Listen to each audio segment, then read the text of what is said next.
এমনিতেই মূল্যবান, সেই সঙ্গে সুখবর কিংবা দুঃসংবাদ, যে কোনো একটি পরিস্থিতির সৃষ্টি হলেই নতুন করে চাহিদা ও দাম বাড়ে স্বর্ণের। শনিবার সন্ধ্যায় আবারও মূল্যবান ধাতু স্বর্ণের দাম বৃদ্ধির কথা জানিয়েছে বাংলাদেশ জুয়েলার্স সমিতি বাজুস। এবার ভরিতে বাড়ানো হয়েছে ৩,১৪৯ টাকা। এতে ২২ ক্যারেটের ১ ভরি স্বর্ণের দাম দাঁড়িয়েছে ১,৩৩,০৫১ টাকায়, যা দেশের ইতিহাসে এখন পর্যন্ত সর্বোচ্চ। গণমাধ্যমে পাঠানো বিজ্ঞপ্তিতে জানানো হয়েছে রোববার থেকে নতুন দাম বাজারে কার্যকর হবে। এবারও দাম বৃদ্ধির জন্য দেশের বাজারে তেজাবি স্বর্ণের বা পিওর গোল্ডের দাম বৃদ্ধিকে দায়ী করেছে সংগঠনটি।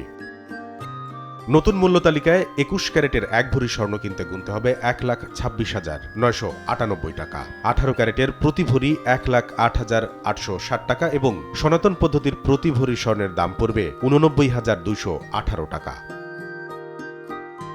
বাজুস জানিয়েছে, স্বর্ণের বিক্রয় মূল্যের সঙ্গে আবশ্যিকভাবে সরকার নির্ধারিত ৫% ভ্যাট ও বাজুস নির্ধারিত ন্যূনতম মজুরি ৬% যুক্ত করতে হবে। গহনার ডিজাইন ও মানভেদে মজুরির তারতম্য হতে পারে।